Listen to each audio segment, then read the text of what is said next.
My name is Jeffrey Fink. I am the general contractor for the restoration of the Mann house in the Pacific Palisades in Los Angeles, California. The Mann house was designed by J.R. Davidson.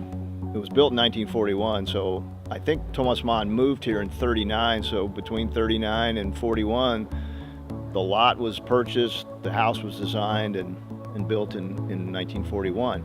As you can see behind me, the house is stripped down to the bones, and we are restoring this house mostly to its original configuration. The whole house will be sheeted in plywood, and then from the inside we will do insulation, and then the wall panel, the drywall in our case, will be done on the interior. Hardwood floors like the original floors will go back.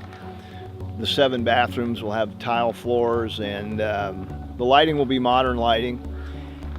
And the house will be a beautifully functional modern house, modern in terms of its systems, modern in terms of its look.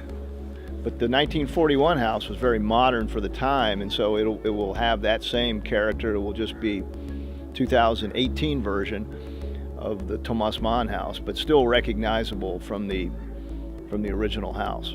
The way that the configuration of the house will be when we're done is there will be, in the main house, 4 suites. There will be a bedroom and a study with its own bath. Very sort of elegant living, amazing views from each room.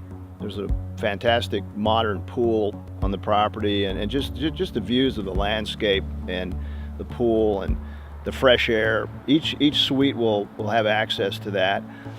And so there's privacy, there's room to stretch your legs, but a communal environment as well. There will be a second kitchen off of the main kitchen it will be the communal informal dining room. There is a formal dining room, beautiful formal living room with a fireplace, laundry room. There'll be an office. So there's ancillary spaces, but the communal part is very important. Privacy, but also community, and I think this house is going to be able to deliver that very well. There's a harmony to this site. There's a peacefulness to it. There's a tranquility, which I think is one of the reasons why it's going to become a sanctuary. We want the fellows that are here to sort of just fall into this world.